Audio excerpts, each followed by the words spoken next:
Well, let's park here because South Africa is one of the most beautiful countries in the world, but arguably tourism could flourish much more if it wasn't for the crime.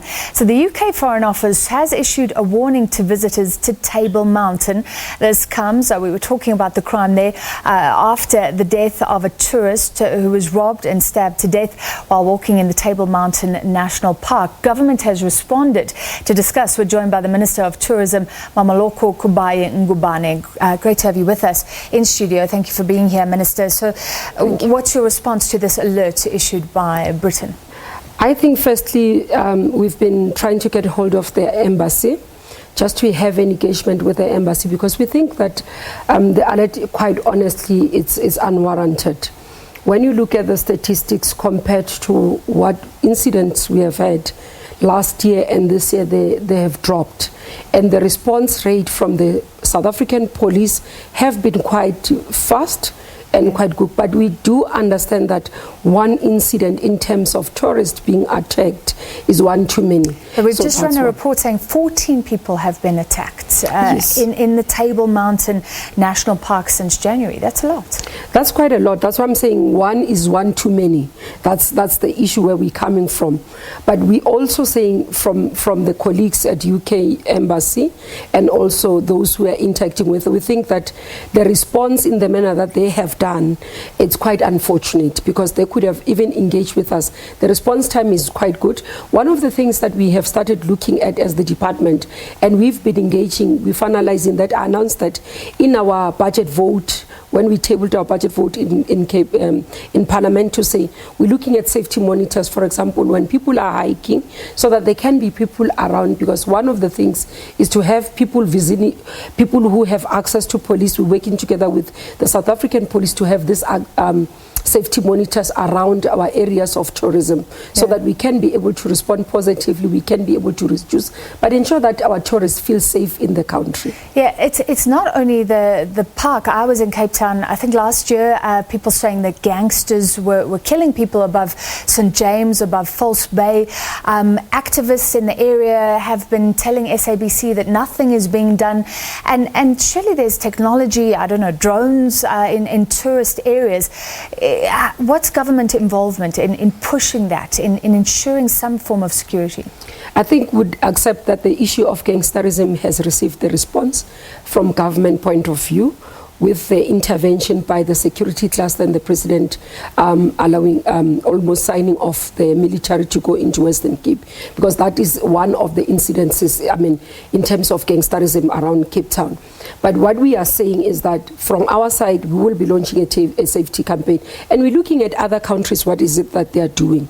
How are we ensuring that they can be able to? But the safety and security issue, I think one has to say it's a societal issue.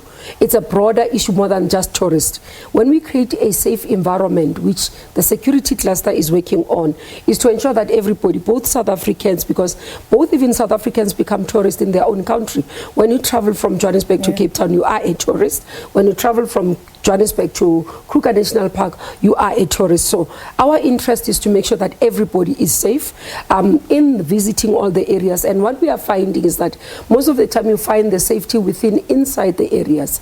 And what we are starting to look at is that how do we enhance to ensure that we have safety monitors. You'd note that how, for example, Kruger National Park responded in making sure that there are people who can assist with protecting the rhinos, making sure that they are no longer attacked and everything. So we're looking at those examples of things that we can be able to implement. So we will be launching in the coming weeks a safety campaign that we are working jointly with the security cluster. It's not only us, because we do not have a mandate as the department, but we are worried when people are saying they're being attacked. And we are saying as a country, we are a warm country. But one of the things in the statement I've said is that as South Africans, as communities, we need to understand the impact this has on our economy, this has on jobs. Because when tourists don't come, they don't contribute to our economy. Then we're losing on the economy, we're losing on the jobs. So we've got to work together as communities, as government, as everybody else, to ensure that our tourists who are bringing money to us can be able to feel safe, because we are known to be. So what you're accepting here is tourists aren't necessarily always safe. And the fact is somebody could get murdered walking up up Table Mountain. So tell me more. Why would you go and speak to the UK? Because presumably we accept that as the right of governments to warn their own citizens. I would want that if I was a South African travelling abroad. I think what I'm trying to raise here is, it's, for example, let's take compared to globally. If we are to check our rate in terms of analyzing South African incidents in terms of tourist attack and everything, as I'm saying, one is one too many, but compared to many countries, we actually not doing bad, honestly speaking. Really? Yes, in terms of the numbers. That's why I'm saying one is one too many. Yeah. But because it's alive. Tourism, it's alive. There have been reports, Minister, that Cape Town is heading towards the highest crime rate in the world. No, that's not true. If you look at statistics worldwide, remember, as tourism, we also operate within the world global tourism. So what they do an analysis in terms of trends. They'll give you the statistics, how many people visit that country, how many people are going to which areas, which tourist attractions are particularly an interest, and they will also show you the incidents that happen annually. As I'm saying, for example, compared to last year this time, in Cape Town alone, we've dropped. But we want to see zero. Yeah. That's what we are saying. We want zero incidences. The fact that we have dropped is not yet enough, but this is the message that is not being passed. Last year we had more incidences, but this year it's getting a little better. We're getting, but we want to go to zero. That's where we are with. So we actually visited the site, government UK site, the Foreign Travel Advice, and there's another alert that's been there since May, still valid today. If you just look at some of what they're saying, there's a very high level of crime, including rape and murder, the most violent crimes in townships or in isolated areas. Terrorists are likely to carry out attacks in South Africa. There are regular protest marches and strike-related demonstrations that can turn violent. Don't get caught up in those. This doesn't paint a pretty picture, but we have to accept that this is true. No, but it can be true. We've never had a terrorist attack in South Africa. Yeah. Let's be honest. I mean, if a statement says... Have you spoken to the UK about that? Because that's been in we are raising it with them, and also DECO is raising it with them. But remember, as you are saying, it's their right. We can only raise our concerns to say, but you are not being factual. Because we've never, as South Africa, had a terrorist attack. Never. Yeah. Now, to be able to say, what is the basis of that?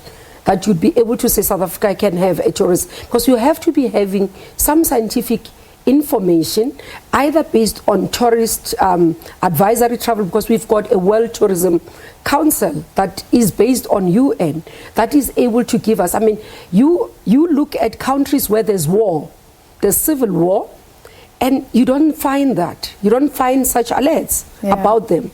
Then you ask yourself, why? So you think South Africa is being targeted in I think some there's some unfair reporting about South Africa. This is an unfair alert that is almost harming us, which we have to accept, that it is doing serious damage, because it's not fair. But when you look at comparing to other countries, because that's what we do, when you are able to say, okay, are we realistic, are we honest about where we are, because we want to be honest, we don't want to hide, we don't want to say, where there are factual issues, we'll take them, we'll take responsibility and say, this is where we are sitting. Hence we are saying, yes, there's been incidents, and one is too many, one to move to zero. But to say, compared to which countries, I don't want to name countries, because I'm a sitting minister. But if you are to compare to many countries where they have civil war, they have problems, people can literally even go out without protection. You can't. Yeah. They don't have those alerts. If we move away from terrorism, the next one is there are regular protest marches and strike-related demonstrations that can turn violent. We saw that this week. So we have to accept that is measured. The protests, yes, they are there as well, but you've got to also understand that we're dealing with a society. Is it within the tourist attractions? No. Unless if, you say in each and every country, you go to developed countries, let's start. When you go to US, there are areas where you know that when I visit there, I need to be alert. I can't go as a visitor and all those things. It happens in any other country. In UK itself, there are areas where you know as a visitor, there are certain things that you can't do. Does it warrant for us as South Africans to issue an alert? I don't think so. Yeah. So that's what I'm actually raising as a concern when we are operating in a global, environment, and especially with countries, and when you have embassies, where you should be able to say as embassies, if there are questions that you have, because for example, there are many people when they arrive in the country, how many people come into the country, visit? We have 10 million. Yeah. 10 million annually visitors. Minister, I'd like to raise something that I think we discussed last time you were in studio. The issue of unabridged certificates. At one stage, South Africa was insisting on that if parents were traveling with children. And I think, if I recall correctly, you said that problem had basically gone away, had been resolved. But looking at the UK site again, they say, yes, that requirement has been relaxed. They admit that, but say, however, as South Africa reserves the right to request a copy of a child's unabridged birth certificate at the discretion of individual immigration officers, we recommend that you take that unabridged certificate. So what they're saying to their citizens is take it along. You may or may not be asked for it. Is that still not a hindrance for tourists who find it very difficult to get those unabridged certificates? For example, let's take Europe. Europe is not even affected because for countries where they have free visa entry, they don't need that. So that's some of the things that you worry when you see a country does such alerts, and you kind of like try and understand what informs it. Explain. So you mean a UK parent would never actually be asked for an unabridged let me tell you certificate? what the regulation and what they picked it up from. When you travel, for example, globally, and you travel with a child, this is in the security area, you travel with a child, and immigration officers realize that this child is literally panicking, looks nervous and everything. They stop you to verify the child. Yeah. In all the countries. That's what happens. And in all countries, can they ask for an unabridged certificate? They ask for identification. That was the deterrent. They ask for identification of the child. Yeah. They ask, so that's why we don't understand why they would put an unabridged, because if you can prove that this is your child, then it's sorted out. Okay. It's a security issue in terms of trafficking. Can we not clarify that? Is government responsible here for some vagueness that it's still on the site? No, that's what I'm saying. We clarify, but you can't dictate to a country what they must put on their website.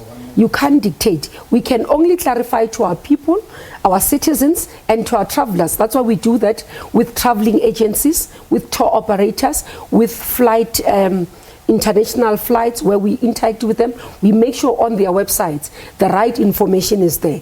And we've been able to insist even on Home Affairs to train their officials to make sure that this is done. And even last week we had a discussion with Minister Motsoali. Have you make sure that everybody at ports of entry understand this is no longer a requirement? And that was assured. All right, well, maybe we can catch up after your engagements with these embassies, with the diplomats releasing these alerts. Thank you very much for your time this evening. Minister of Tourism, Mmamoloko